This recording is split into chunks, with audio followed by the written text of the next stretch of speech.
Kita sampai pada minggu ketiga Februari 2022.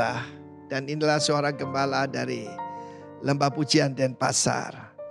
Kita melihat tema kita adalah Surrender to the King. Banyak orang tidak mengerti bahwa Tuhan adalah Raja Sorgawi yang berkuasa atas alam semesta. Kita melihat bagaimana orang China pada zaman dulu sudah menyebut dia itu yaitu Sangti. Sangti itu adalah Heavenly Emperor. Dalam Mazmur 2 ada 3 golongan orang. Yang pertama adalah orang yang memusuhi Tuhan. Dan mereka disebut the nations, bangsa-bangsa. Tentu saja saudara ingat tentang United Nations, UN.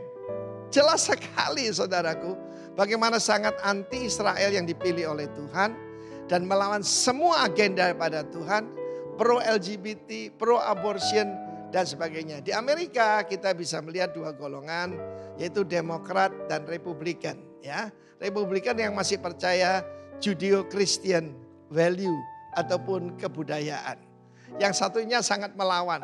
Ya, bahkan kita mendengar ada peraturan aneh daripada pemerintah Kanada. Kalau orang itu berusaha untuk mengembalikan LGBT jadi normal, maka dia melanggar hukum dan bisa terkena tuntutan hukum. Saudara, mengapa bangsa-bangsa mereka-reka perkara yang sia-sia? Sia-sia itu. Dan mereka berkata, mari melepaskan diri daripada semua peraturan Tuhan. Firman Tuhan itu untuk kebaikan manusia, bukan belenggu saudara. Ya, bukan belenggu. Ini adalah di belakangnya tentu saja yang melawan Tuhan. Satan artinya yang memusuhi, yang melawan Tuhan. Lalu ada golongan yang kedua. Yang golongan kedua ini ketika Tuhan sudah menetapkan rajanya dilantik di Zion. Ya, Zion saudaraku Yerusalem ya. Bukan yaitu Washington DC, juga bukan Paris, ya, bukan juga di negara-negara lain saudaraku.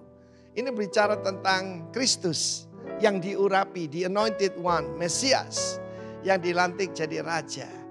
Anakku, putraku, aku telah memperanakkan engkau. Saudara tahu banyak yang mengatakan Allah itu tidak beranak dan tidak diperanakan. Benar, dalam arti kata Allah tidak berhubungan seks dengan wanita manusia dan punya anak. Yesus bukan ya. Ini diputrakan itu putra mahkota saudara ya. Nah, golongan yang kedua ini diberkatakan oleh firman Tuhan, terimalah instruksi ya. Kita melihat di dalam firman Tuhan, raja-raja bertindaklah bijaksana. Ayat 10, terimalah pengajaran hai para hakim dunia. Jadi mereka cuma menerima firman Tuhan sebagai nasihat. Kalau yang satu tadi menentang, yang kedua ini menerima nasihat. Cuma sebagai nasihat, tetapi bukan sebagai undang-undang. Kita harus mengerti dalam kerajaan, perkataan raja adalah undang-undang. Selalu diikuti oleh juru tulis di belakangnya. Dan apa saja kehendak daripada Tuhan, daripada raja harus digenapi. Let your kingdom come and your will be done on earth as it is in heaven. Tapi ada lagi golongan ketiga yang benar-benar surrender. Yaitu ayat selanjutnya ya, beribadah kepada Tuhan. Ya, worship. Orang yang menyembah, serve the Lord with fear, rejoice with trembling. Ya, dan mencium kakinya. Cium kakinya dengan gemetar. Supaya jangan murka dan kamu binasa di jalan. Sebab mudah sekali murkanya menyala. Tetapi berbahagialah semua orang yang berlindung padanya. Tuhan Yesus adalah Raja yang tidak bisa dipermainkan. God is not to be mocked. Tuhan tidak bisa dilecehkan. Ya, sejak awal tahun ini saya berkata, celakalah orang yang gegabah. Pelayanan gegabah. Dalam keluarga sembarangan. Ngomong sembarangan. Waduh saudaraku berbahaya. Ciumlah kakinya. Saudaraku, cium kaki itu tanda apa? Surrender. Minggu yang lalu kita bicara tentang satu kunci luar biasa, itu surrender. Jadi jangan jadi musuhnya Tuhan. Jangan cuma terima nasihat, terima instruksi, tetapi mencium kakinya. Tuhan memberkati. Di dalam yang mencium kakinya, maka engkau akan berbahagia. Sebab kita minta perlindungan. Seperti Ruth kepada Boaz. Dan sebagai kita kepada sang raja kita. Tuhan memberkati kita. Amin. Shalom, selamat pagi. Kita berjumpa lagi pagi hari ini di dalam sukacita Tuhan, amin. Mari kita serahkan ibadah kita pagi hari ini ke dalam tangan Tuhan, biar Tuhan memimpin setiap kita pagi hari ini. Kami bersyukur pagi hari ini Tuhan, kami boleh berjumpa sebagai saudara-saudara seiman, bahkan kami boleh berjumpa dengan Raja di atas segala raja, sebagai Tuhan dan Raja atas hidup kami. Dan pagi hari ini Tuhan, kami mau mempersembahkan setiap pujian penyembahan kami, hidup kami bagi kemuliaan nama-Mu Tuhan. Dalam nama Yesus kami menyerahkan ibadah kami. Haleluya, amin.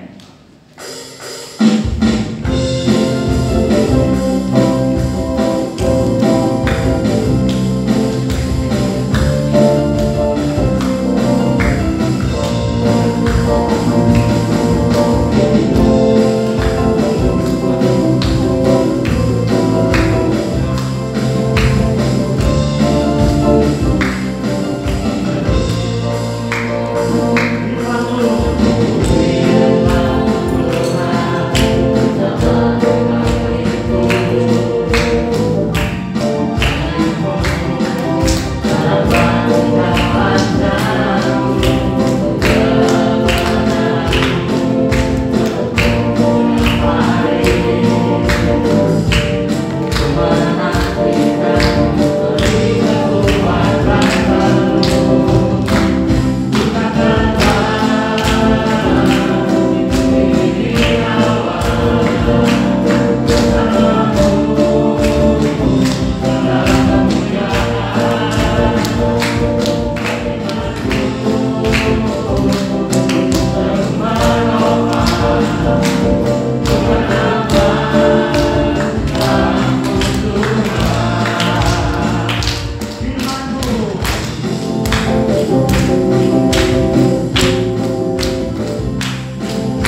berserah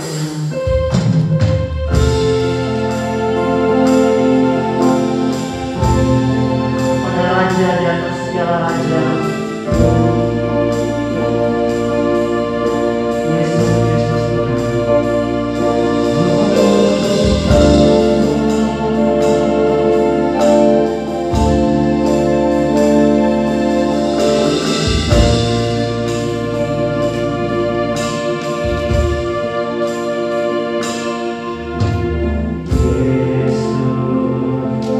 Kau sungguh baik.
Yeah.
memuji, memuliakan Tuhan, untuk mendengar kebenaran firman-Mu, dan kami bisa bertumbuh, berbuah Tuhan. Terima kasih Tuhan, kami bersyukur. Biarlah hadirat-Mu yang memenuhi tempat ini.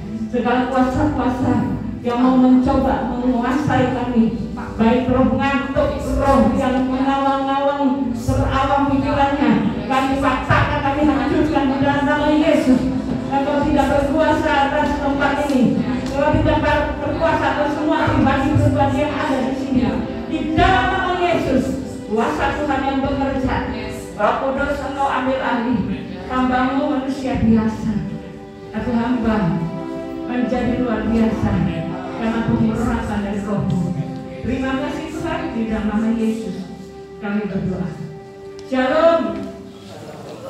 Terutama untuk Bapak Gembala, Pak Abraham dan Ibu. Selamat pagi. Saya kemarin ditelepon sama Bapak Gembala, katanya ada Pak Abraham, kamu siap nggak bawa firman? Saya bilang saya siap. Ya sudah belajar untuk, walaupun ada senior di sini, kita belajar memberitakan firman. Ya, puji Tuhan, kita lihat di Roma 12 ayat 1. Roma 12 ayat 1. Karena itu saudara-saudara, demi kemurahan Allah, aku menasihatkan kamu supaya kamu mempersembahkan tubuhmu sebagai persembahan yang hidup, yang kudus, dan yang berkenan kepada Allah. Ya, ada yang berkenan kepada Allah itu adalah ibadahmu yang sejati. Ya, kalau kita lihat tema bulan lalu itu chosen by the king, artinya dipilih oleh raja, segala raja. Tapi tema bulan ini adalah mempersembahkan, berserah, mempersembahkan diri sebagai persembahan yang hidup. Ya, kita lihat bangsa Israel adalah bangsa yang dipilih oleh Tuhan. Tetapi dia tidak mempersembahkan dirinya kepada Tuhan. Dia tidak menyerahkan diri kepada pimpinan Tuhan, bahkan bersungut-sungut, bahkan marah pada saat menghadapi masalah. Nah, di sini kita melihat kita juga sebagai bangsa, orang-orang pilihan di sini, kita semua dipilih oleh Tuhan. Tapi kita punya kehendak bebas. Apakah kita mau tetap dipimpin, kita mau menyerahkan semua hidup kita ke dalam tangan Tuhan, atau kita mau maunya semau gue seperti bangsa Israel yang pada saat mau minum airnya pahit, dia marah langsung, dia minta, dia marah kepada Musa. Nah, sampai akhirnya dari sekian banyak bangsa Israel yang keluar hanya 2 yang berhasil masuk ke tanah perjanjian. Kenapa? Musa pun tidak diizinkan masuk. Karena selalu setiap hari, setiap saat bangsa Israel itu hanya mengeluh, bersungut-sungut, marah, bahkan mau melempari dia dengan batu. Bayangkan, jadi kepahitan itu, kegetiran hatinya membuat dia sampai suatu ketika pada saat disuruh sama Tuhan untuk berbicara kepada batu untuk mengeluarkan air. Saking marahnya, dia pukul batu itu. Dengan hati ini kamu minum air di sini, seperti kasarannya seperti begitu. Karena dia sudah jengkelnya disimpan, akhirnya keluarlah suatu ketika marah seperti itu. Nah, kita lihat di sini. Kalau kita lihat bangsa Israel sebenarnya keluar dari Mesir itu hanya memerlukan waktu beberapa hari. Tetapi karena bangsa Israel adalah bangsa yang tengah ketuk, ini Tuhan sendiri yang ngomong. Akhirnya diputar-putar sampai akhirnya firman Tuhan katakan, seperti apa yang kamu katakan itu yang aku lakukan, kata firman Tuhan. Maksudnya apa? Mereka bersungut-sungut, tapi kami mati di padang gurun, kami seperti kata-kata yang negatif selalu. Akhirnya Tuhan katakan, seperti yang kamu katakan itu yang aku lakukan. Akhirnya semua mati di padang gurun. Yang ada yaitu generasi mereka berikutnya. Nah, kita bersyukur karena bangsa ada Yosua dan Kaleb yang berhasil masuk tanah Kanaan. Ya, itulah yang akhirnya membuat bangsa Israel menang dalam peperangan demi peperangan. Tetapi itu pun selalu menyakiti hati Tuhan. Nah, hari-hari ini kita sebagai sebagai bangsa yang menerima perjanjian Abraham, Ishak dan Yakub. Kita ini adalah bangsa Israel yang terpilih juga, bangsa Israel rohani yang terpilih. Nah, kita sekarang, apakah kita mau menyerahkan diri kita kepada tuntunan Tuhan setiap saat supaya kita bisa menyenangkan hati Tuhan? Itu tema yang untuk bulan depan. Supaya kita bisa menyenangkan hati Tuhan, kita bisa berjalan bersama dengan Tuhan, dan kita akan melakukan perkara-perkara yang ajaib. Amin. Jadi kita punya komitmen sekarang, kita harus punya ketegasan. Apakah kita masih mau main-main seperti bangsa Israel yang sedikit-sedikit bersungut, kayak anak kecil dikit-dikit minta dilayani, minta apa saja, seperti itu. Nah, sedangkan bangsa Israel sebenarnya punya tempat yang indah, yaitu di Kanaan, tempat yang sudah banyak susu madunya, dikatakan seperti itu. Tetapi karena bangsa Israel merupakan bangsa yang tegak teguh, akhirnya tidak ada yang masuk kecuali 2 orang itu. Nah, ini tergantung dari kita pribadi lepas pribadi sekarang. Di dalam 1 Korintus 10 ayat 10 coba kita baca. Dan janganlah bersungut-sungut seperti yang dilakukan oleh beberapa orang dari mereka, sehingga mereka dibinasakan oleh malaikat maut. 11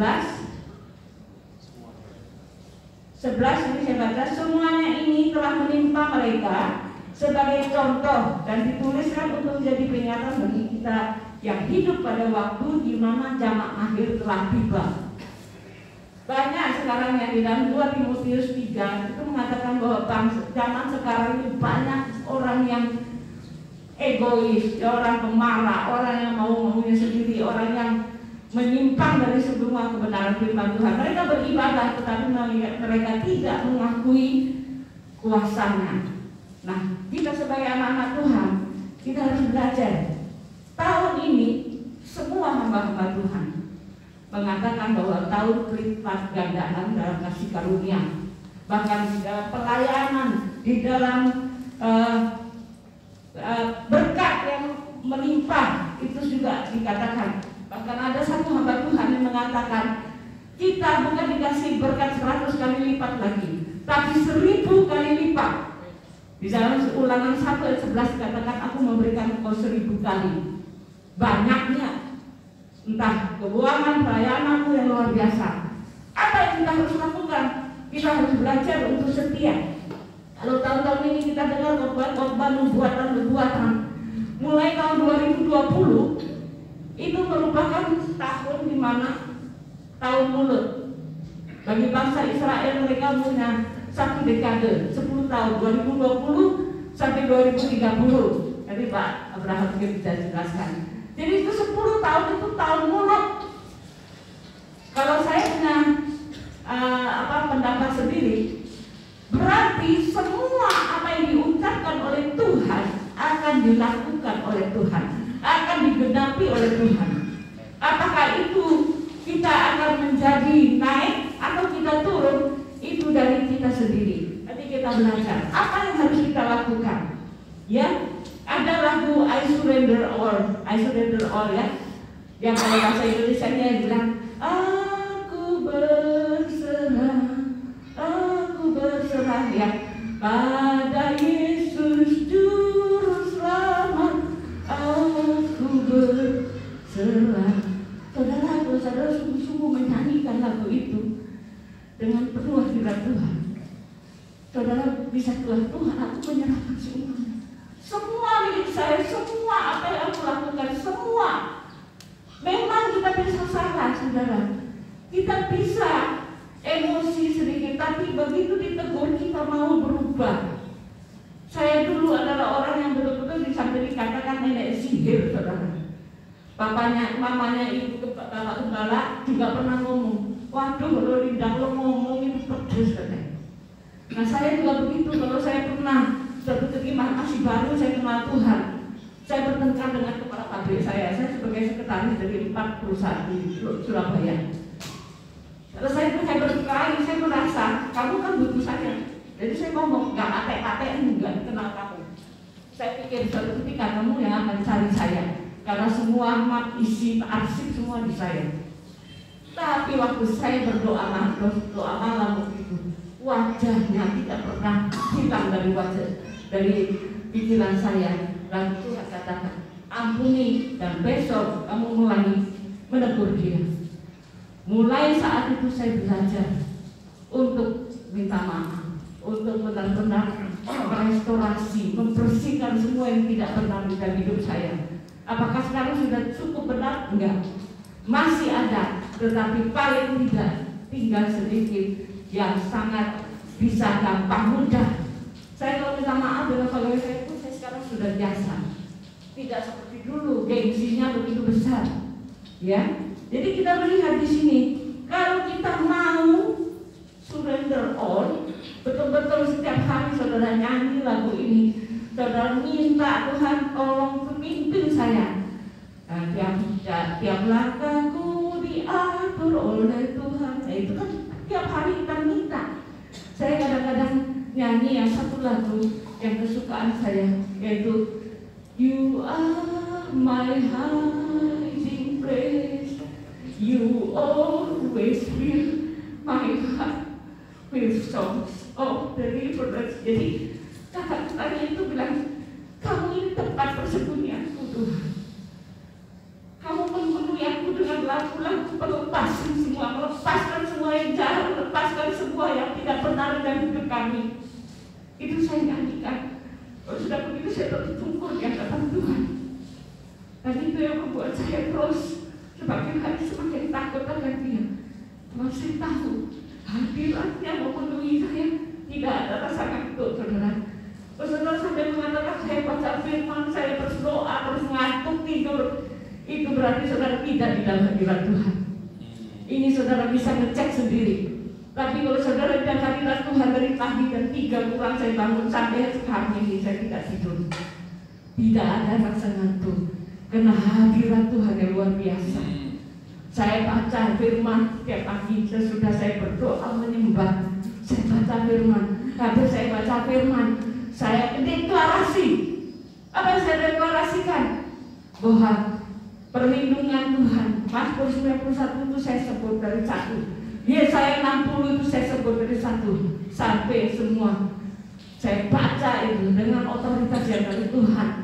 Belum lagi saya habiskan semua roh-roh yang bukan dari Tuhan. Setiap roh, setiap pikiran, setiap perasaan yang bukan dari Tuhan, aku habiskan di seluruh penjuru Indonesia, di seluruh keluarga besar saya maupun keluarga inti saya. Setiap hari, sehingga roh jahat, kuasa-kuasa kegelapan tidak bisa menguasai kita. Ya, seperti itu. Kalau tahun ini firman Tuhan dikatakan melalui hamba Tuhan, bahwa tahun berlipat gandaan dalam kasih karunia, dalam berkat, dalam pelayanan dan kesehatan, dalam segala hal yang terjadi dalam hidup kita, maka kita harus dan pastikan mendapat janji-janji itu di tahun-tahun ini dan tahun-tahun ke depan. Sesudah itu akan ada masa kesukaran, saudara. Tapi sebelumnya akan ada masa kelimpahan berkat maupun fasilitas, bahkan pengurapan yang luar biasa. Kenapa? Karena Tuhan tahu akhir zaman ini banyak orang-orang akan menjadi semakin jahat, semakin egois, semakin mudah tersinggung, semakin apa saja semua. Maka oleh karena itu kita melihat ada pembalikan keadaan yang harus kita perkatakan. Ya, ini tahun semua orang mengatakan mulai tahun 2021 di mana 2020 di mana ada COVID. Banyak orang mengatakan kita semakin hari semakin masuk di dalam tahun ke-8. Tapi jangan percaya, kita balikan keadaan menjadi tahun ke-6. Ya, tahun resesi, kita kata firman Tuhan seperti apa Bapak Gembala kita senior katakan, resepsi, bukan resesi. Ya, kita di sini akan menjadi Yusuf yang akan memberkati orang-orang sekitar kita. Saya sudah praktekkan mulai 2019 yang tahun lalu. Saya mulai memberkati orang-orang sekitar, orang-orang enggak. Dengan apa? Dengan sembako. Ya. Jadi kita belajar, kalau kita tidak memberi benih, kita tidak akan tuai. Jangan kita makan rotinya saja. ada roti, ada benih. Ya, jadi tahun krisis orang katakan, tapi tahun ini adalah tahun Kristus, di mana justru kesempatan kita memberitakan Kristus. Ya, tahun orang bilang ngeri, ketakutan, tapi Tuhan memberikan kita hikmat, roh pengertian, sehingga kita bisa membedakan roh.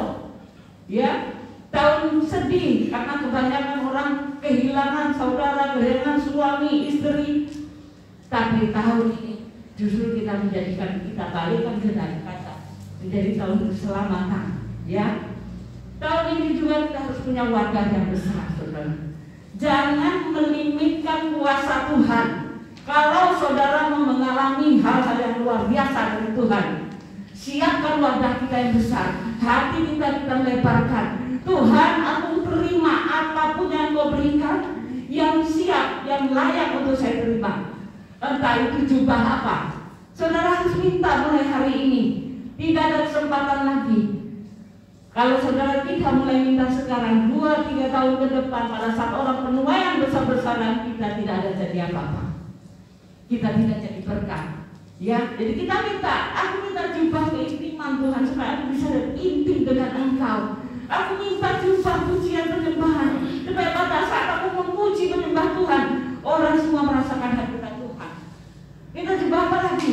Aku coba bisnis Tuhan. Nah, seperti Ibu Gaby minta juga bisnis supaya Tuhan berikan kreativitas.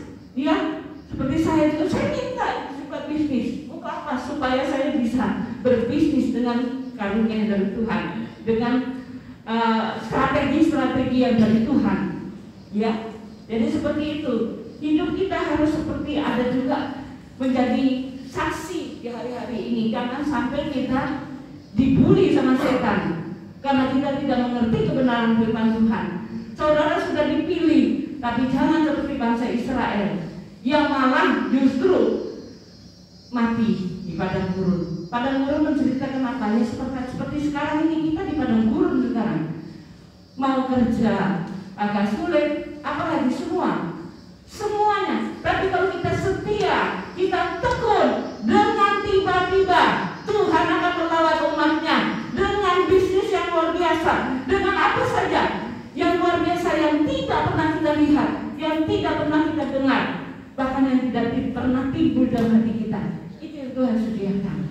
Ya, tahun ini juga dikatakan, kalau orang percaya mengatakan semua banyak anak-anak Tuhan atau orang-orang yang tidak mengerti kebenaran firman Tuhan, mereka selalu mengatakan hal-hal yang negatif untuk tahun ini. Waktu nanti seperti ini. Tapi sebenarnya tahun ini merupakan tahun di mana kita mengerti kebenaran firman Tuhan dan kita diberikan hikmat oleh Tuhan untuk mengatasi, bahkan kita menjadi orang yang sungguh-sungguh percaya semakin hari berjalan di dalam mujizat Tuhan. Yesaya 49 ayat 2 katakan, caranya bagaimana supaya kita bisa benar-benar berserah kepada Tuhan. Ia telah membuat mulutku sebagai pedang yang tajam dan membuat aku berlindung dalam naungan tangannya. Ia telah membuat aku menjadi anak panah yang runcing dan menyembunyikan aku dalam panahnya, tabung panahnya. Apa itu maksudnya? Tuhan sudah membuat mulut kita sebagai pedang. Seperti saya katakan, mulai tahun 2020 itu September sudah merupakan tahun P bagi orang bangsa Yahudi. Ada P Alek, P Bet sekarang. Nanti P apa saya nggak tahu, saya belum belajar di sana. Tapi setiap tahun ini ada P, mulutnya Tuhan. Nah, kalau seperti itu, Tuhan sudah membuat mulut kita seperti pedang. Berarti kita mulai perkatakan, mulai deklarasikan kebenaran firman Tuhan. Kalau kita lagi sakit, oleh bilu-bilu Yesus kita sudah sembuh. Saya pernah saksikan pada saat saya dapat COVID, kena COVID hari Jumat subuh. Minggu saya harus bawa firman. Saya menyembah tiba-tiba Tuhan katakan, hai COVID, di mana sengatmu? Langsung saya berkatakan dengan iman. Dan saya menyembah, akhirnya saya sehat. Jumat sore, Minggu bisa khotbah. Jadi sebenarnya kalau orang kena COVID hanya karena ketakutan yang banyak. Kalau kita kena sedikit kita salah 1 hari 2 hari kita bisa mengusir dia oleh bilur-bilur Yesus. Saya sering menyaksikan bagaimana hamba Tuhan doakan untuk COVID. Hari itu saat itu dia sesak napas langsung sembuh. Saudara mau menumbuhkan iman saudara, tinggal lihat di YouTube itu begitu banyak. Tinggal rasa haus dan lapar kita ada nggak untuk Tuhan. Saya tidak sembarang melihat juga, tapi saya melihat bagaimana Tuhan memakai hamba-hambanya sekarang dengan mujizat demi mujizat. Ya, kalau di situ kita lihat, kalau kita suka kekurangan, kita nyanyi. Saya pernah dengar satu kesaksian, bagaimana istri seorang hamba Tuhan pada saat tidak ada makanan pagi hari, dia nyanyi besar-besar, El Shaddai, El Shaddai. Kalau sudah begitu anaknya semua sudah mengerti bahwa tidak ada makanan. Tetapi mereka mengalami mujizat. Dalam 1-2 jam orang mengantar makanan yang justru belum pernah mereka makan sebelumnya karena mereka dalam kekurangan. Makanannya jadi yang bagus, yang benar-benar enak gitu. Nah seperti itu. Jadi kita melihat kalau kita perkatakan firman Tuhan, kalau kita terus mendengungkan, iman itu timbul dari pendengaran akan firman. Jadi saya kalau katakan, saya nyanyi, saya nangis di hadapan Tuhan dengan perkataan dalam nama Yesus. Aku percaya Tuhan, Allah itu akan memenuhi segala keperluanku menurut kekayaan kemuliaannya oleh Yesus Kristus. Itu sudah di luar kepala saya hafal. Karena setiap hari saya deklarasikan. Ya, jadi kita deklarasikan semuanya. Ya, baca firman. Saya tiap hari subuh itu saya baca 2 Alphabet. Kenapa? Alphabet itu singkatan dari Alkitab setahun. Saya baca dari gembala saya yang lama dan juga dari GPI Rock. Saya belajar taat untuk kedua-duanya. Saya juga masih terhubung dengan sana. Tapi saya baca. Kenapa saya melakukan itu? Ini pun untuk saya pribadi. Hubungan saya dengan Tuhan semakin indah di hadapan Tuhan.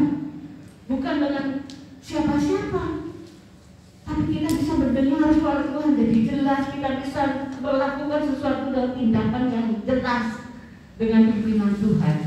Ya, ini seperti itu. Jadi kalau kita belajar untuk perkatakan semua, kita baca firman Tuhan, kita berdoa, saya yakin akan keluar dari mulut kita semua kebenaran firman Tuhan. Karena hati kita dipenuhi dengan hadirat Tuhan, dengan firman Tuhan.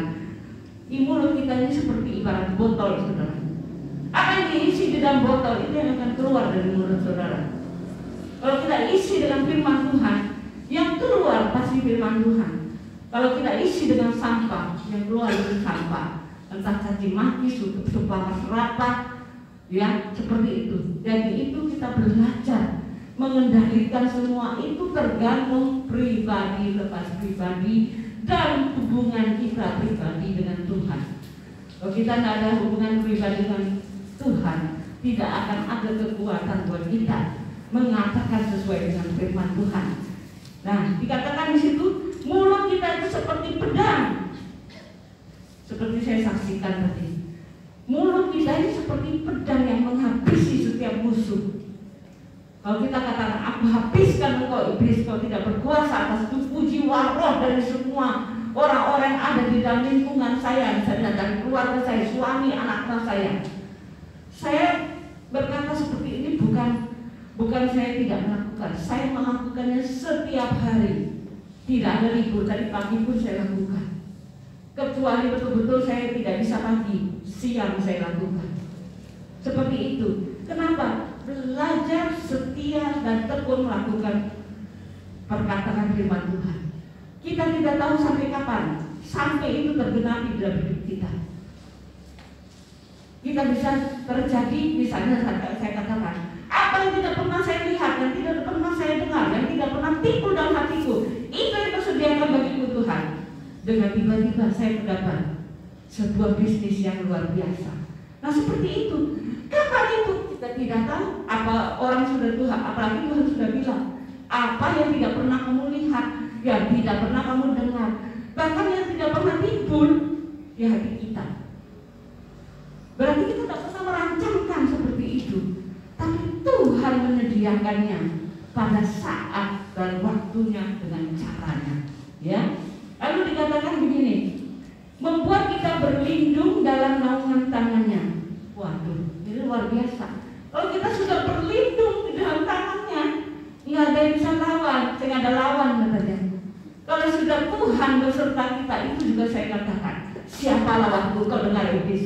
Kalau sudah Tuhan ada di pihakku, engkau tidak ada apa-apanya. Itu saya deklarasikan. Nah seperti itu. Jadi kita katakan di dalam mulut kita ini punya otoritas. Saya nanti saksikan bagaimana Tuhan benar-benar membuat saya melatih dari hal yang kecil sampai hal besar dalam perkataan mulut. Ya, jadi dikatakan di sini membuat kita berlindung dalam naungannya. Kita kalau tempat yang paling aman yaitu berserah dalam pimpinan tuntunannya dan tinggal dalam hadiratnya. Seperti saya nyanyi You Are My Hiding Place, itu tempat persembunyianku. Engkau memenuhi aku dengan kelepasan-kelepasan. Hadiratnya itu bisa melepaskan kita dari semua. Entah kita terikat dengan apapun, dalam kekhawatiran, dalam kekacauan, dalam kegalauan. Itu kalau kita tinggal dalam hadirat Tuhan, otomatis itu semua akan terhindar. Ya, dan kita juga akan betul-betul merasa aman di dalam lindungan Tuhan. Ya, kita juga ada nyanyi aman dalam lindungan Tuhan. Nah, seperti itu. Itu dinyanyikan saja. Makanya semua pujian-pujian, kayak kalau misalnya di toko, saya suka puji-pujian penyembahan. Sambil saya menyembah sendiri, apalagi kalau ada orang belajar. Nah, seperti itu. Ya, jadi dikatakan menjadi anak panah yang runcing.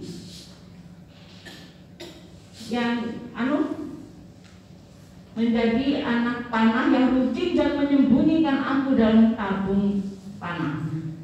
Kita harus siap menjadi anak panah yang runcing, yang setiap hari dipertajam dalam pendengaran, dalam perkataan kita punya otoritas, dalam penglihatan kita secara rohani.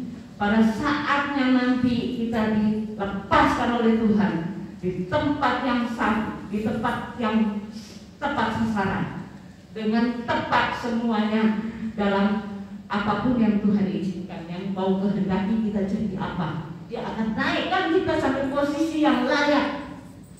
Itu harus terjadi, pasti terjadi kalau kita betul-betul mau terus di dalam pimpinan Tuhan, berserah kepada apa yang dikatakan oleh Tuhan. Kita berserah, kita belajar untuk terus mengikuti pimpinan tuntunannya. Ya, di Mazmur 91 dikatakan hanya orang yang duduk dalam lindungan yang maha tinggi dan bermenam dalam naungan yang maha kuasa akan berkata kepada Tuhan, tempat perlindunganku dan kubu pertahananku, Allahku yang kupercayai. Saudara, ini terjadi hanya buat orang-orang yang mau duduk dalam lindungan yang maha tinggi dan bermalam dalam naungan yang maha kuasa, baru bisa mengalami perlindungan. Jadi kalau kita katakan Mazmur 91, hidup kita mesti amburadul, itu tidak akan terjadi perlindungan penyertaan Tuhan. Ya, jadi kita harus belajar untuk semakin hari kita menyelaraskan hidup kita sesuai dengan kebenaran firman Tuhan. Semakin hari mau dikuduskan, semakin hari mau digoyang untuk hal-hal yang tidak benar. Ya, jadi kita belajar untuk itu. Saya belajar untuk tidak terlalu emosi seperti dulu. Kalau saya bilang ya keluar kata-kata mata, kata-kata binatang, itu keluar dari mulut saya dulu setiap hari waktu saya masih sekolah. Tapi begitu dijawab oleh Tuhan, saya belajar mengikis semua hal-hal yang tidak benar.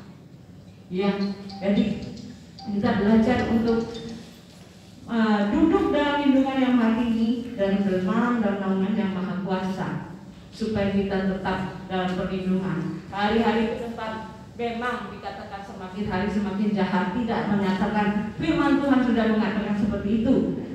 Jadi tinggal kita saja. Kita mau duduk dalam lindungan yang maha tinggi dan bermalam dalam naungan yang maha kuasa, pasti kita ada dapat perlindungan. Yang mungkin seperti itu bisa disambung oleh Bapak Kepala kita. Silakan Pak, masih ada waktu Pak. 10 menit.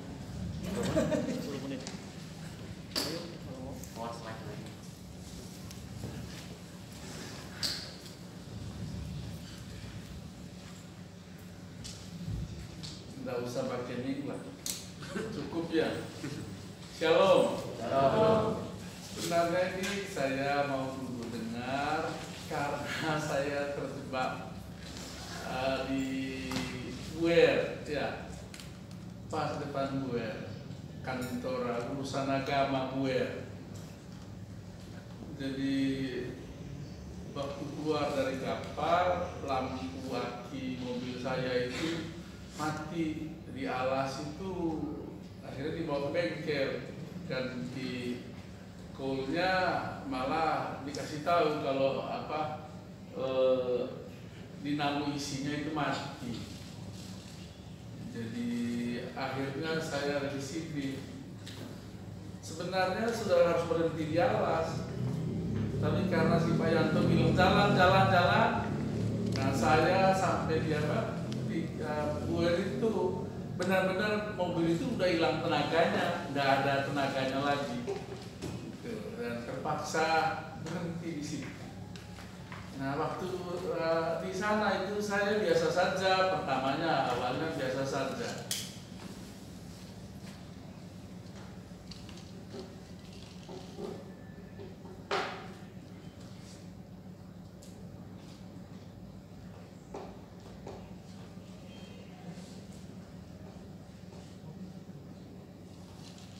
Saya lihat sekitar, saya lihat ada pohon kelapa, lalu cari rumah-rumah di situ, dan saya lihat di situ ada pondok. Nah itu ada kebun apa?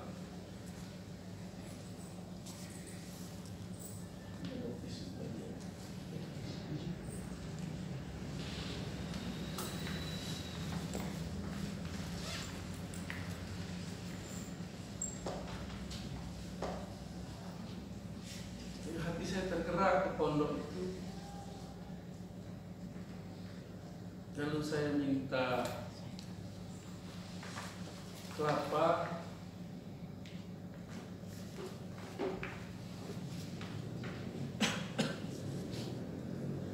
Pikiran saya negatif karena area itu area muslim.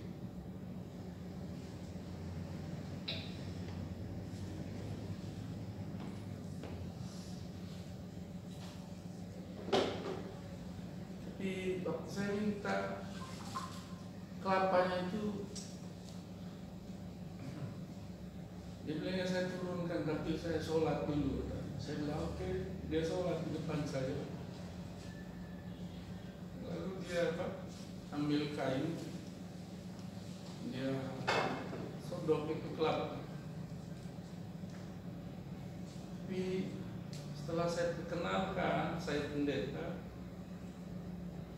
turunkan lagi satu, jadi saya minum. Saya malah dari sana sampai sekarang bisa menangis terus. Saya kasih tahu Pak Joko kalau mampir ke situ.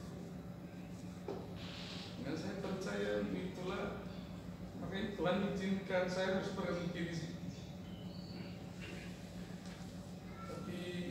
Karena malam saya belum sempat untuk ceritakan lebih jauh tentang siapa Yesus itu sebenarnya. Tapi saya sudah berkenal. Saya tahu saya sudah pulang dari situ kan, bawa kelapa ke mobil. Nah, istri saya kebetulan kencing, mau tidak mau kesana lagi. Terus saya kencing. Itu istri saya bilang, kamu sini, saya ke mobil. Tahu istri saya bawa kue satu kotak kecil gitu untuk kasih dia. Kita balik ya, kalau saya ceritain panjang. Kembali dia kasih kita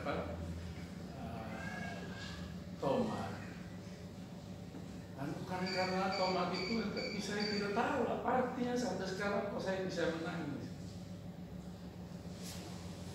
Saya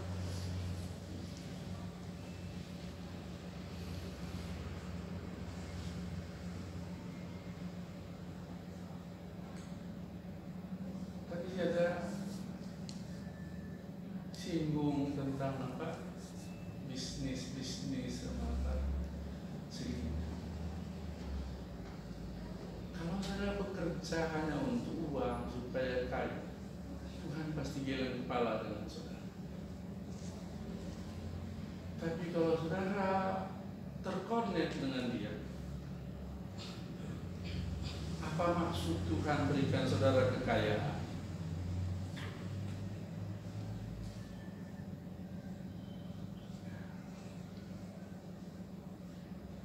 Saudara nanti akan terheran-heran dia menyediakan segalanya buat saudara.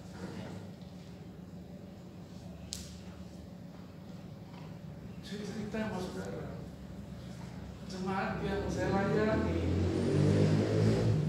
tidak jauh beda dengan saudara. Mungkin lebih baik saudara, pengusahanya lebih banyak.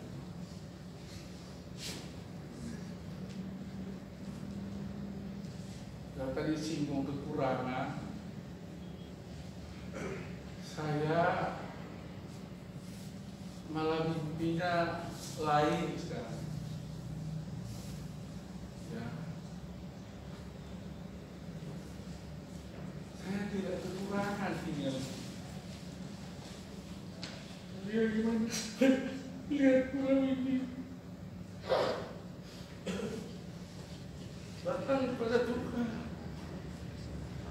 Jadi kalau saudara kirim Tuhan bisnis di sini, sebenarnya Tuhan mau pakai saudara melalui uang saudara, Injil dikabarkan. Bukan hanya sekedar kaya, bukan itu kosong semua. Bahkan maaf, orang-orang yang berkhotbah, bukan untuk kita lomba khotbah, bukan itu. Saya tinggal di rumah sudah 25 tahun. Tiap kali saya mau tinggalkan rumah, hati saya hancur.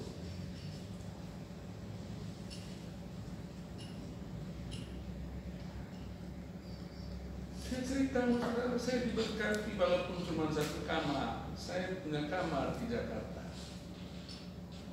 Saya di Bandung. Saya punya mertua di Bandung. Kalau mau bilang kaya, ya jangan, saya tidak bilang itu, karena nanti kan tinggal di pondok mertua ini. Ya. Tapi ukuran rumah lumayan, ukuran Bandung sudah. Ya. Berapa kos mertua saya, berapa tempat bisa pinjamlah satu kamar kos kalau mau tinggal di Bandung. Apakah nggak ada tawaran? Ada. Sebelum roh ada di Bandung, saya punya persekutuan di Bandung. Tapi demi roh saya bubarkan. Saya mau beritahu saudara. Surabaya pun ada anak-anak rohani saya. Jakarta pun ada anak-anak rohani saya. Tapi kalau saya tinggal di Bima, tinggal di sini, pasti ada maksud Tuhan. Dan pikirkan ini, saudara yang tinggal di sini, kita bukan asal-asal ibadah. Sehingga nanti kalau saudara melayani ibadah, saudara ngantung-ngantung, orang lain khotbah, saudara ngantung-ngantung. Ya, semua ayat yang Cilinda bagikan sudah saya catat.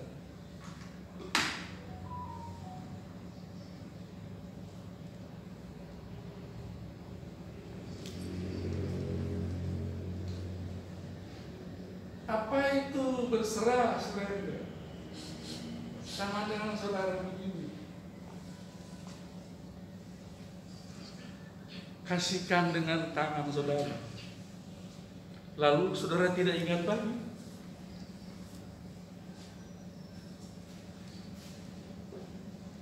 Saudara tidak pikirkan itu lagi.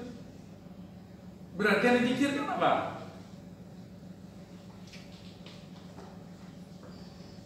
Yang dipikirkan apa?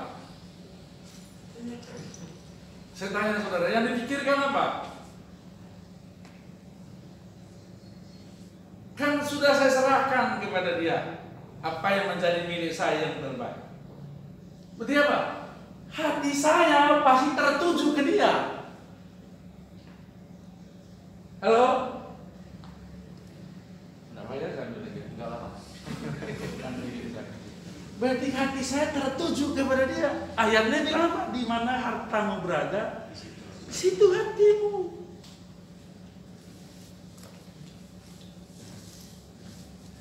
Saya, saudara lihatlah, saya mondar-mandir Sumbawa, mondar-mandir Mataram, bahkan sekarang saya perjalanan saya ini sudah 4 minggu. Bandung itu di rumah saya ada flu, mau rumahnya mertua saya itu banyak orang di sana. Itu pas lagi persiapan mau apa? Ipar saya mau nikah, mereka dari gereja tradisional. Minta saya berkati, karena itu saya wajibkan dia dibaptis. Tapi saya bertanggung jawab untuk muridkan dia. Itu sebabnya saya ke sana, saya muridkan dia, lalu saya nanti akan menikahkannya. Untuk itulah saya ada di sini. Dari saat COVID, Omikron. Kemarin yang Surabaya naik level 3, saya di sana, saya nginap di sana saya Surabaya. Sudah lihat wajah saya, segera bangga.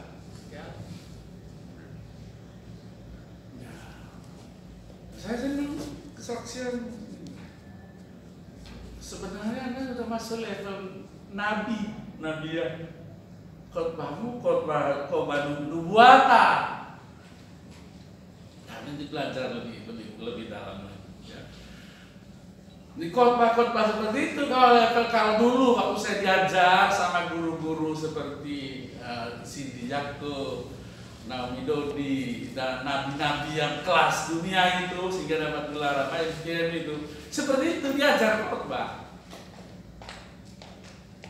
Cuman kalau orang Indonesia kan maunya yang wah gitu. Jangan saya dengar baik-baik, simak apa khotbahnya, simak firmannya. Gitu. Apa pesan remanya? Karena kan hidup kita harus dua ini, logos sama apa? Rema, firman, ayatnya apa? Logosnya. Jadi mari saja saudara, arti dari ayat itu tadi adalah saudara melepaskan diri saudara. Kalau saudara persembahkan itu saudara kepada Tuhan, berarti yang ada di hati saudara hanya satu, Tuhan, Tuhan, Tuhan, Tuhan. Jadi kalau saudara ditanam di sini, walaupun bisnis itu milik saudara, secara jasmani sebenarnya milik Tuhan. Kalau ada saudara dengar ada Pak yang ikut Zoom kemarin summit itu, ada coba yang ikut, coba angkat tangan, ada orang. Dengar itu ada hamba Tuhan mendadak antipati dengan Israel, diurapi luar biasa, mendadak hilang semua urapan. Nah, mari saya ajak saudara renungkan ayat ini. Amin. Ada kelebihan kita di sini, kelebihan kita di Pulau Sumbawa ini, ya orang misi kita tidak didanai oleh apa? Dana misi kita kan kita punya kas misi apa? Internasional. Harusnya begitu dari gereja kita lapor ke sana didanai. Tapi karena kita diberkati dan mau diberkati, kita danain sendiri. Kayak si Petrus, dia Talimar itu. Kita nimbrung, kita bersama-sama. Dari Sumbawa ada, dari Bima ada, dari Alas walaupun berasal saja, dia sudah ambil bagian, dari Nyumon ada. Jadi adalah Petrus itu. Kalau di Sape, saya sendiri, saya tidak mau minta saudara nimbrung, saya dukung sendiri. Dan maksudnya dari Bima sendiri. Nah, Dompu dia sudah mandiri. Dompu dia sudah. Kenapa si Pras tidak didukung? Karena saya sendiri yang gembala di sana sebelumnya berapa tahun. Lalu saya tahu kondisi keuangan. Saya bilang kamu nggak usah disupport gitu karena uangnya saya tinggalkan itu saya tidak ngambil. Ada masih ratusan juta dia di kas. Gitu. Tapi mari saya ajak saudara sekarang Jangan asal memberi misi, tapi pikirkan supaya sama-sama ya pulau ini dimenangkan. Amin. Uang saudara itu air mata saudara yang tidak pergi, maksudnya air mata saudara itu dicurahkan di uang saudara, sehingga begitu saudara serahkan yang saudara pikirkan, misalnya pelampang, berpikirkan pelampang penuh kemuliaan, pelampang penuh kemuliaan, pelampang penuh kemuliaan. Bisa ada tantangan misi empang, dan yang saudara pikir begitu, saudara berapapun saudara kasih, sambil saudara mikir empang penuh kemuliaan Allah, empang penuh kemuliaan. Ada Tuhan hadir di empang lawat, kayak seperti tadi yang saya berhenti di buer itu, hati saya hancur nangis. Saya tahu ternyata saya tanya-tanya orang itu, anaknya ada yang tentara, ada yang dosen, tapi dia tinggal di pondok itu, ada terasnya sama satu kamar saja. Tapi apakah karena itu saya menangis? Bukan juga. Bukan, sampai saat ini saya tidak mengerti. Ada penglihatan saya yang jelek tadi malam, setelah saya nangis saya berdoa. Tapi saya sudah patahkan, hancur semua itu, kayak jadi palu itu alas ke sana itu. Ratakan semua kayak runtuh begitu, tidak berbentuk tanahnya apa sih, seperti kalau bahasa Manggarainya lus, apa itu? Ya, tidak berbentuk lagi itu, sampai buah badan tempat itu sampai ke alas sana. Nah, saya dari pikiran saya akan ada pikiran saya belum tafsiran, apakah akan ada bencana lebih besar lagi di alas ke sana? Saya tidak tahu. Waktu COVID kemarin mau meningkat, saya masih di Bandung, langsung saya instruksikan semua staf dan gereja supaya bikin menara doa khusus kami di sana. Lalu urapi semua rumah jemaat supaya mereka semua dilindungi dan dijaga. Saya berharap poin ini, poin khotbah ini, surah dikasih Tuhan untuk surrender ini, pikirkanlah, mari kita serahkan hidup kita benar-benar total kepada Tuhan. Amin. Karena Tuhan taruh saudara di sini untuk maksud dan tujuan Tuhan dinyatakan. Sorry, kurang berapa menit? Sudah lebih. Tambah 1-2 menit lagi ya. Ini saudara, saya ini tim doanya, anggota doanya Menara Doa Bangkit. Di situ semua bicara tentang pembuatan pernyataan-pernyataan Tuhan. Saya heran pada anak-anak remaja yang dapat penglihatan akan makhluk benda besar turun dari langit, jatuh katanya. Tapi waktu itu hancur semua, dia ketemu Yesus. Yesus bilang, saya datang menjemput jemaat. Saya tidak bikin takut saudara, bukan, cuman penglihatannya dia. Tapi ada juga penglihatan remaja di Bali. Dia melihat seperti ada gelombang besar gitu melanda dari timurnya Indonesia, bahkan sampai ke luar negeri. Tapi dari Indonesia, dari timur Indonesia melanda Indonesia sampai ke luar negeri. Dan dia bilang itu adalah gelombang penyembah. Makanya waktu itu kemarin waktu saya lewat di sini, saya bicara tentang penyembahan itu. Dan saya berharap, karena mimpi saya timur, karena dulu kan ini sebenarnya daerah ini, Pulau Sumbawa ini termasuk bagian timur. Jadi doa saya, harapan saya, nanti mulai dari Bima, Sumbawa akan ada gelombang penyembahan itu dari sana. Haleluya. Haleluya. Ya, para worship leader, woman leader, ya woman worship bahasa Inggrisnya, sini mimpinya tingkatkan penyembahan saudara pribadi supaya saudara bisa mimpin penyembahan di sini. Sebab kalau saudara tidak hidup dalam penyembahan, tidak akan terjadi penyembahan yang bagus di sini. Jadi semua saudara yang mimpin pujian di sini, baik pria maupun wanita, hiduplah dalam penyembahan supaya terjadi penyembahan yang luar biasa di sini. Karena kalau kita tidak dalam penyembahan, biar saudara bergereja. Saya mau bilang sama saudara, kita sedang ngomong kosong. Mari bangkit berdiri.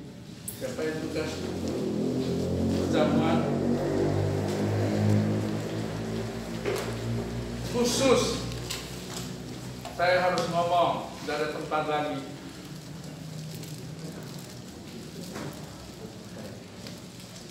Lagi, oke. Khusus yang PDP. Berapa PDP di sini? Yang PDP coba. Satu aja Pak Tudi. Yang PDM coba angkat tangan. Hanya 2 saja. Yang PDM. Satu PDP, satu PDM. 2 Pak John. Maaf saya harus ngomong. Jadi ke depan kita akan dibatasi ujian PDP-nya. Juga ujian PDM. Kecuali yang ditugaskan untuk perintisan. Karena itu kemungkinan besar kalau berlebihan dan tidak berfungsi di sini, mau tidak mau harus dicabut kependetaannya.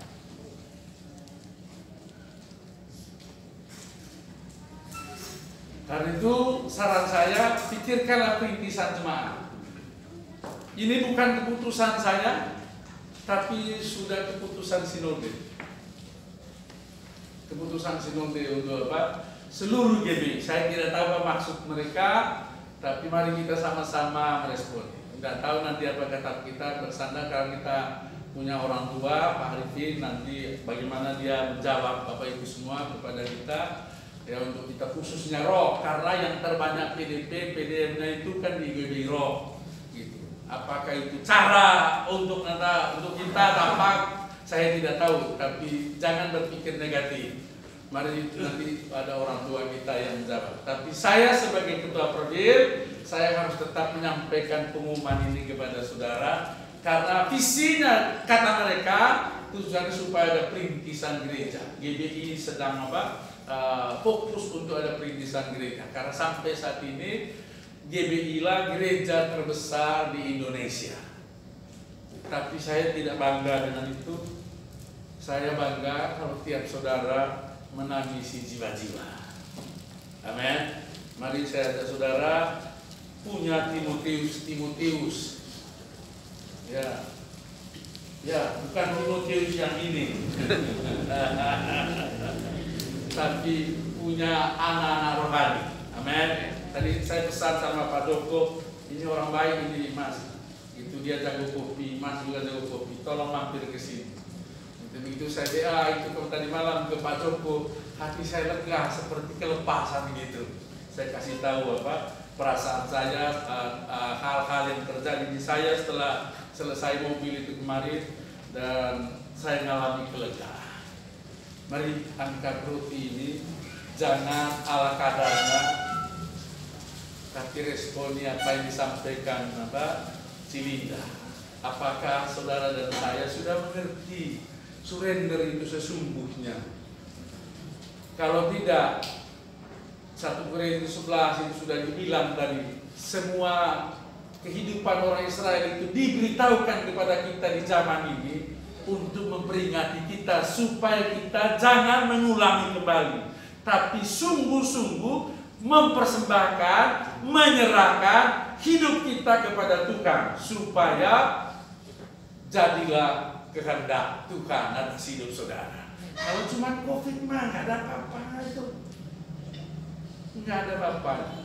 Saya sudah tadi malah bilang sama teman-teman, saya tidak mau terkenal karena COVID, dan saya tidak mau disentuh oleh COVID. Kalau saudara mau disentuh oleh COVID, silahkan saudara, tapi saya tidak mau. Patahkan, kutuk COVID itu dalam nama Yesus Kristus. Karena itu angkat tubuh Kristus ini. Dia berkata, dosa, kutuk, dan penyakit kita lah yang ditanggungnya di kayu salib. Jadi setiap saudara dan saya yang mati terhadap dosa, hidup untuk kebenaran, artinya menyerah total kepada Dia, mempersembahkan total kepada Dia. Maka kuasa perjamuan kudus ini akan membebaskan kita semua, melepaskan kita semua, menghancurkan semua kutuk. Karena kata Ibrani 2, dibilang salib Kristus itu untuk memusnahkan pekerjaan iblis. Ingat baik-baik, untuk memusnahkan pekerjaan iblis. Bukan satu, bukan dua, semuanya dimusnahkan, termasuk corona. Dalam nama Bapa, Putra, dan Roh Kudus, kami angkat roti ini karena kami percaya bahwa ada yang mati untuk kami, ada yang mengorbankan diri untuk kami orang berdosa. Saat kami berdosa, ada yang telah mati untuk kami. Tubuhnya dipecah-pecahkan, tubuhnya dicabi-cabi, tubuhnya dicambuk. Bilur-bilur yang berserta darah itu berserakan di mana-mana. Tapi kami tahu itulah bilur-bilur yang menyehatkan kami. Jadi kami angkat roti ini karena kami percaya kejadian itu benar, kejadian itu fakta, kejadian itu nyata. Jadi walaupun ini roti yang tidak beragi, tapi kami mau beriman. Kami bersekutu dengan tubuh Kristus lewat persekutuan perjamuan kudus dengan roti yang kami angkat ini. Kami mau bersekutu dengan tubuh Kristus yang tergantung di salib itu untuk kami. Semua yang kena COVID dalam nama Yesus Kristus dibebaskan, dilepaskan, disembuhkan dalam nama Yesus Kristus. Mari kita makani dengan iman dalam nama Yesus Kristus. Jadilah seperti yang saudara imani.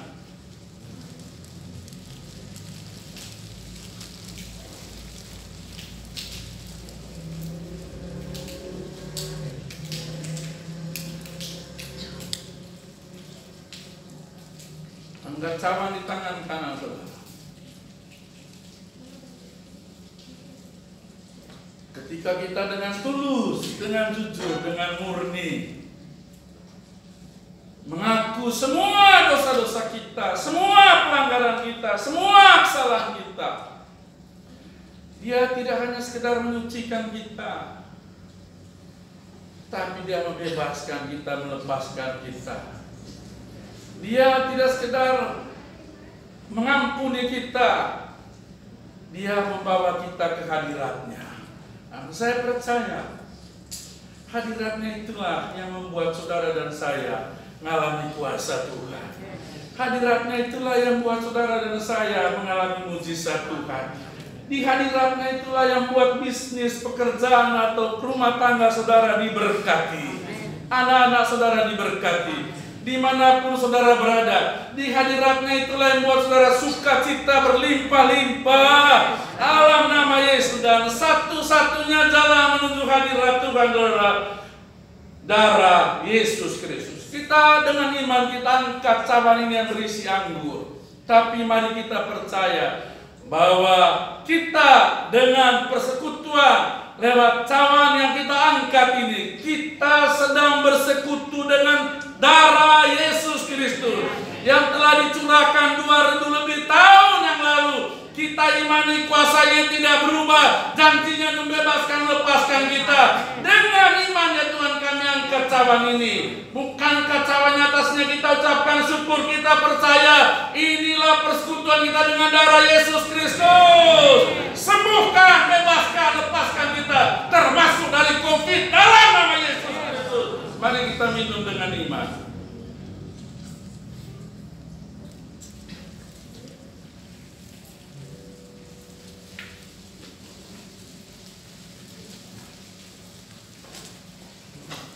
Angkat tangan saudara. Haleluya, haleluya, haleluya. Haleluya, nama kasakara laba kasane. Haleluya, sembah Dia. Haleluya, haleluya, haleluya. Aralaba sakara laba kasada laba takalaba kasande. Aralaba sakara laba sakara laba kasakara laba kasande. Aralaba sakara laba mari Bapa, berikan kami hati-Mu, berikan kami hati-Mu, berikan kami hati-Mu, berikan kami hati-Mu, hati yang penuh belas kasihan, hati yang penuh belas kasihan. Kami beribadah dengan belas kasihan.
menjamah kami.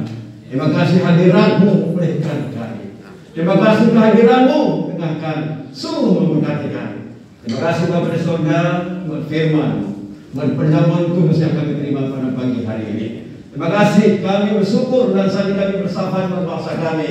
Kami berdiri di hadapan bersama-sama. Kami serahkan bangsa kami dalam tangan Tuhan. Kami percaya kasih karunia-Mu berlimpah-limpah atas bangsa kami.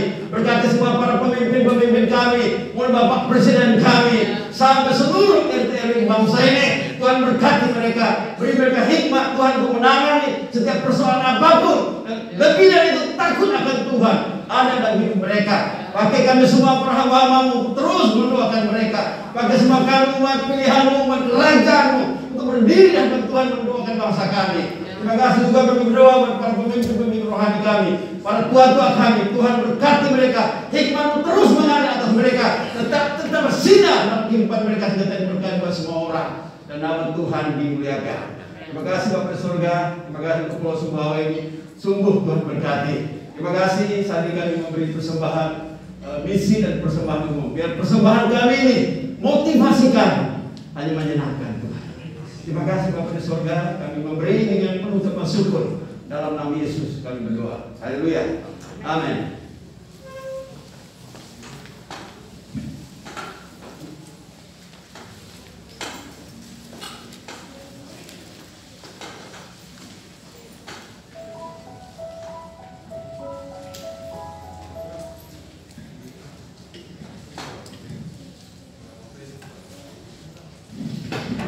Shalom, salam sejahtera bagi kita.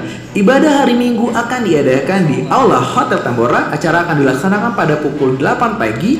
Dihimbau untuk jemaat hadir menggunakan protokol kesehatan. Sumbawa berdoa minggu ini akan diadakan secara online melalui aplikasi Zoom yang akan di-share melalui grup WhatsApp. Bagi yang belum bergabung, silakan menghubungi Bang Lamhot. Kami mengundang Bapak Ibu, Saudara sekalian untuk berkumpul bersama dalam ponsel. Mengenai waktu dan tempat silakan menghubungi GKM yang tertera. Bagi yang belum bergabung, silakan ikut bergabung.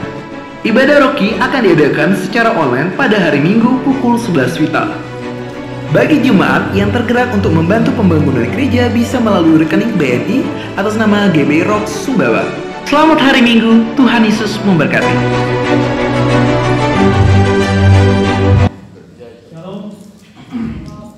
Ada yang baru pertama kali beribadah bersama dengan kami, teman-teman rekan-rekan.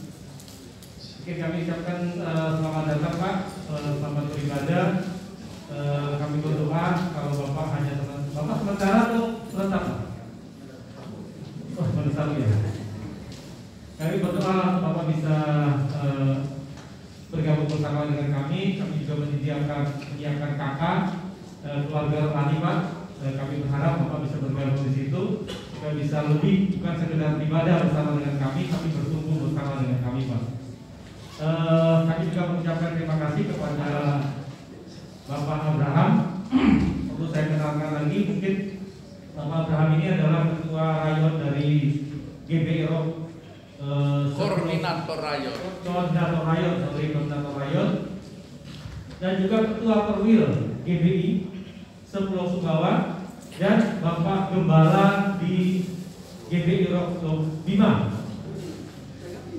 Nah, kebetulan kita lihat juga bahwa hari ini Bapak Gembala kita tidak bersama-sama dengan kita. Bapak Gembala kita sedang melayani di daerah misi kita, yaitu di daerah Pelampang. Demikian informasi hari ini. Tuhan Yesus memberkati. Mari jemaat Tuhan kita bangkit berdiri.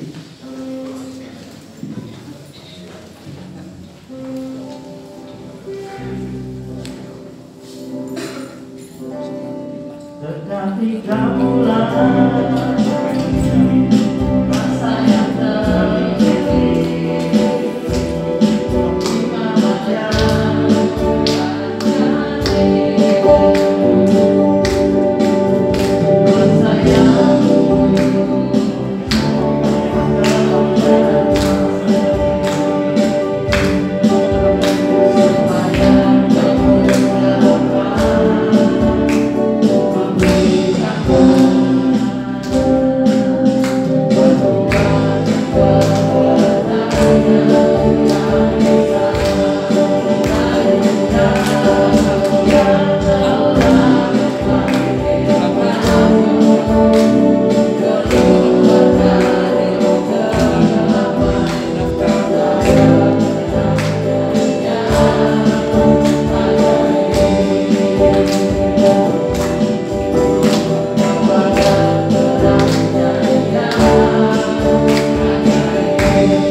kamu ngarang nanti ada perlombaan.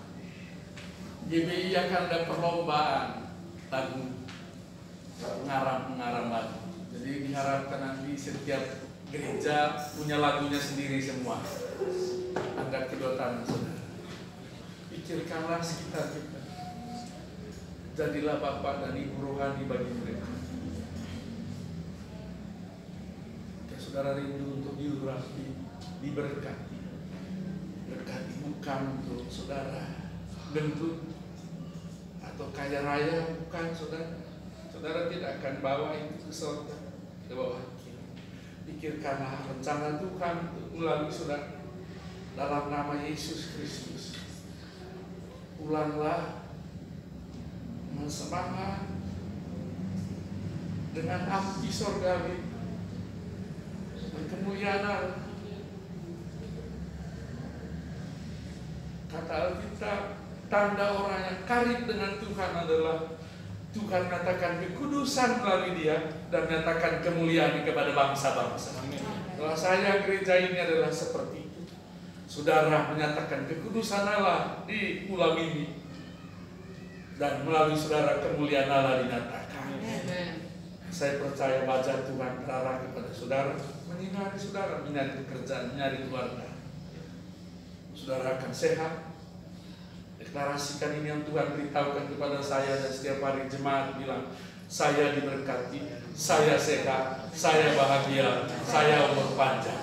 Deklarasikan itu dengan semangat. Jangan pikir kematian, karena kematian itu pasti. Tanpa COVID pun saudara tetap mati. Karena itu pikirkan kemuliaan Tuhan, pekerjaan Tuhan. Bersama Tuhan saudara lakukan perkara besar dalam nama Yesus Kristus. Haleluya.